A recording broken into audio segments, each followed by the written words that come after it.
This happened to me several years ago. I used to work part-time as an Uber driver in a major city. I worked nights almost all the time because I had a day job too. It was decent work that allowed me to earn some extra money. Most nights were pretty uneventful, with friendly passengers and ordinary trips, but there was one night that I'll never forget. It was a cold evening on a Wednesday. The streets were not busy like on weekends. The party crowd really only came out on Friday and Saturday. Weeknights were a lot quieter. I parked my car on a street around the corner from an apartment building. I was waiting for my next customer, who was supposed to come down soon. The streetlights were dim, casting long shadows on the pavement. Time seemed to pass slowly as I watched the minutes tick by on my car's clock. I watched the door to the apartment building. A few people trickled out while I was waiting. I wondered where my passenger was. It's not that uncommon for people to be late though, so I wasn't worried, just a little annoyed. Suddenly a person hopped into my back seat. He didn't come from the building like I was expecting, but I assumed he was my passenger. He was a man in his 20s, and he had a large coat with a baseball hat and sunglasses, even though it was late. Before I could do anything else, the man pulled a gun on me. My heart started racing, and I realized something was terribly wrong. The stranger demanded that I get out of the car and give him my phone.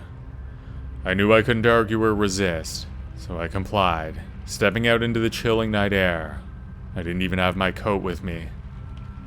I watched helplessly as my car sped away, leaving me stranded on the street.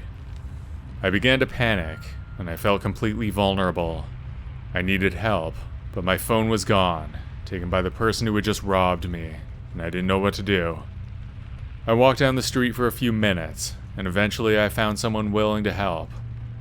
We called the police, and then I stood there waiting, about a block away from the site of the robbery. I heard a siren in the distance. The police were on their way. They pulled up to me on the sidewalk, and I introduced myself. I was shaking from the cold, and because of the shock from what happened. I quickly shared every detail with the police, hoping it would help them catch the criminal. The officers assured me that they would do everything they could to find my stolen car and the person responsible. It was probably less than 10 minutes since it happened, so we couldn't have gotten far. One of the cops gave me a ride home. Luckily, I still had my keys.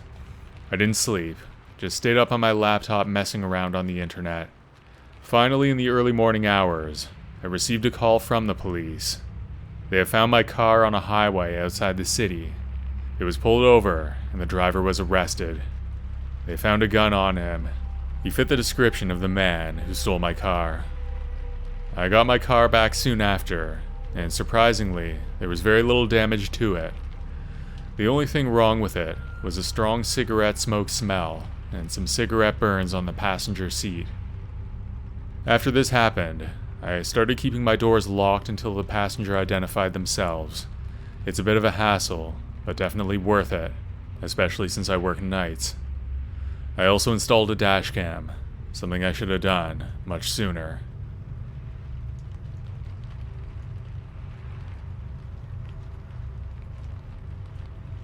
This is my friend's dad's story. For some background, my friend's dad is an independent truck driver from Sacramento, California, who delivers goods all around the United States and Canada.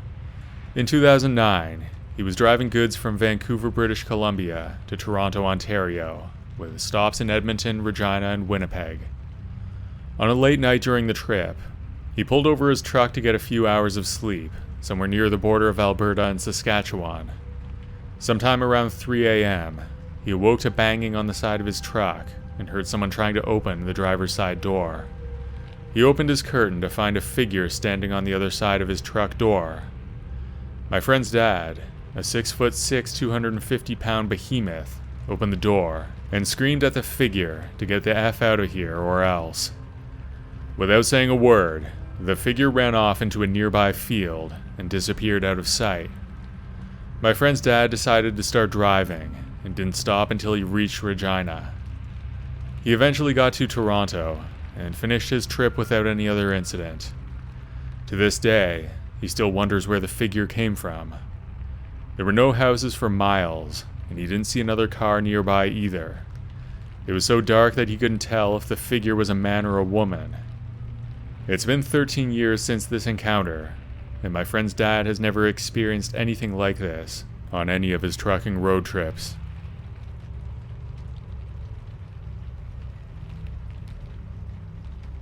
My name's Johnny, and this story happened to me just today. It was Easter Day, and I live with my family, which consists of me, my mom, dad, and brother. We had just finished our lunch, and we were just sitting around doing nothing. Then my mom was invited to go over to my grandparents' house with my other family members and play some board games. She agreed and left to go there.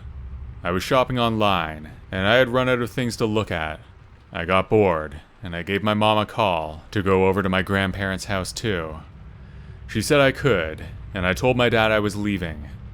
I walked out towards my car and got a weird feeling. The kind that felt like you should just stop and turn around. I'm a pretty big person, so I don't listen to my gut feelings. I regret this now. But carrying on with my plans, I got into my car, turned it on, and cranked the radio, like many younger people do. As I was backing out of my driveway, a blue sedan flew down the road and almost clipped my back end. I slammed on the brakes and looked at the car flying down the street with a woman driving. She gave me the finger out her window, like it was my fault she was doing 50 in a residential neighborhood and almost hit a car. I brushed it off and decided it was just somebody hopped up on crack, trying to have fun. I backed out all the way, went down the road, and took a right turn to get to the main road. But what I didn't notice at first was that the blue sedan was now sitting in the driveway of a house on the side of the street adjacent to me. And even weirder, I don't remember the car ever being there before. I don't remember ever seeing that crazy lady behind the wheel, and now she was staring at me intently. I slowly turned the corner, staring back at her until she had to focus on the road again. This part of the road is quite short. There's a stop sign at the end which connects to the main road. By the time I had stopped and put my blinker on to go left, that crazy lady had careened down the short bit of road and barely stopped behind me. Then she put on her blinker to go left. Great, just great, I thought. Now a crazy driver is following me. I turned onto the road and headed towards my grandparents' house. They only live about 5 minutes away, and it's a really straightforward drive. Just take a left, a right, another left, and then I'm there. The woman in the blue sedan followed me all the way. As I was parking on the street, she slowed down. When I got out and turned to close my door, she drove past me slowly, and I mean really slowly, probably around 2 miles an hour, staring at me with hatred in her eyes. As she passed me, she slammed the pedal down and flew down the street, tires squealing. She took a left at the end of the street. I was actually a little creeped out, but tried to shrug it off. My grandparents are super hardcore Christians. My grandpa's a missionary and a pastor. Plus my mom is overprotective, and my other family members are always skeptical. So I kept this encounter to myself. I had forgotten about it until later. I was driving home to meet my brother and my father to go to church.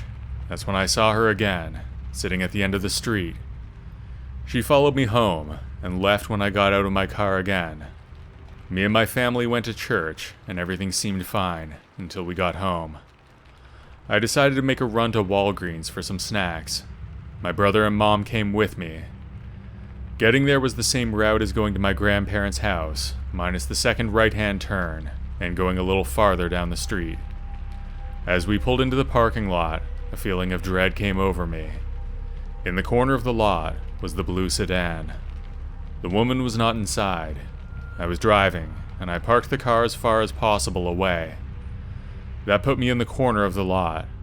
My mom began to question my parking choices because there was a closer spot up front, right by the blue sedan. After some arguing and dodging the reason why I parked there in the first place, my mom made me move to the spot next to the blue sedan. I was a little on edge, but put the car in park, turned it off, got out, and locked it. Then we went inside. As I was walking in, I spotted the woman in the corner of the store, but she didn't see me.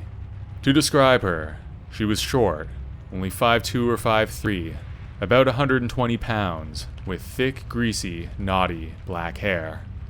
She had very pale skin, and she twitched as she stood there 20 feet away from me. She didn't seem like a threatening person, but more of an off-putting one, like how you feel when you're around drug addicts. I grabbed some chips and a Powerade, avoiding her eyesight because she still put me on edge, but as my mom was checking out, I went to the Red Box to look for some movies to rent. As I lifted the sunscreen, in the illumination of the street lamp, I saw the woman out of the corner of my eye. I carried on like I didn't notice, but she started walking towards me. She came up behind me and stood there. And if you're going to say that she was just waiting for the Red Box, no, she wasn't. There was another perfectly good one to my right. I tried to act casual, but prepared myself for the worst. I'm a defenseman in hockey and a weightlifter, so I can hold my own. Also, I've been told a few times before that I was a little threatening looking, but this woman scared me now. She was just standing there, silently looking at me. I could feel her gaze. It burned into the back of me, and I struggled to remain calm. I was starting to sweat a little as well. Just then, one of the scariest moments of my life happened, and you're probably thinking that I'm stupid for not leaving sooner. She leaned in behind me. I've got about 6 inches on her, and I could feel her breath on my upper arm. She whispered in a shaky voice, "I've got a knife, and I like lean meat." I flipped, turned around and knocked her over, and then booked it to my car. As my mom and brother got in, I flew out of the lot. I saw the woman in my rearview mirror, standing there, staring at me. One of the scariest things about this is that she knows what I look like, what I drive, where I live, and where my grandparents live.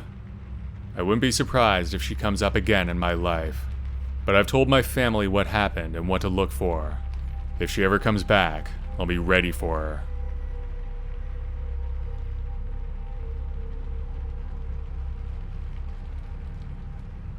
I remember when I was about 18 or 19 years old, maybe even 20.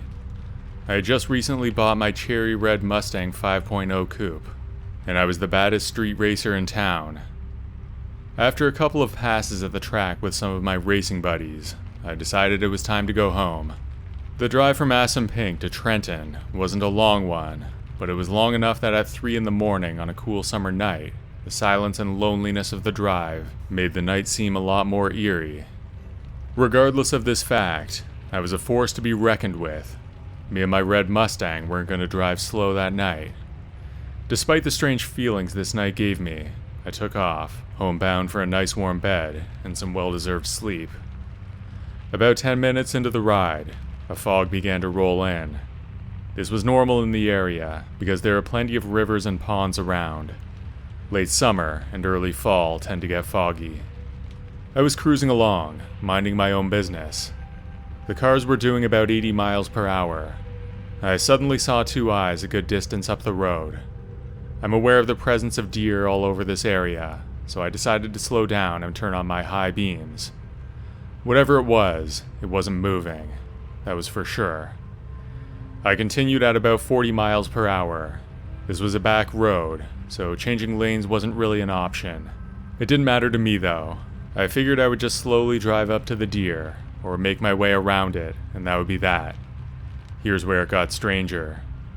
The fog thickened up a bit, and I began to lose visibility. I lowered my headlights down, so I could see the road better through the fog. Before I knew it, the eyes were about 30 feet in front of me, and I was almost at a stop, barely doing 10 miles an hour. It still hadn't dawned on me the strangeness of this event, and how fixed those eyes were on me. I began to feel uneasy, and since I was young and restless, I figured I'd scare off this deer on the road. I stomped on the accelerator and maneuvered to burn past the deer, but as soon as I took off, the thing came running at me, only it wasn't a deer. Strangely enough, I don't know what it was. It ran at my car, and I slammed on the brakes. It jumped towards my car, and I heard it run across the hood of my vehicle, over the roof of the car, and then I felt it lead off the trunk. I sat confused for a moment. I knew right there that what I had seen was not a deer. It was too big. and whatever it ran on 2 legs, not 4. I peered out my rear window and saw nothing. I was immediately shaken by this. Was it still there? Was it hiding? Waiting for me to exit the car to investigate, maybe? Whatever it was, it just vanished. One moment, I felt it leaping from the back of my car, and the next second I saw nothing. I wasted no time after that. I hightailed it out of there and raced home. When I got home, I felt safer. It was late, but Trenton is a city filled with people. A place where your closest neighbor's house is literally touching yours. I exited my Mustang to see if I could spot any damage or markings. What I saw will stick with me for as long as I live. The hood and roof were covered in footprints that were almost human-like. They were from the hood to the trunk, as if something ran across it. There were minor scratches as well. The footprints weren't average at all. It was like whatever ran across the hood was only part man. They were way too big to be a person, and the prints were only the balls of the foot and toes, not the heel. I never stopped taking that road home because it was the fastest, and this wasn't the last weird thing that happened on that road either. It's just the first strange thing that comes to mind when I think about all the weird things I've experienced.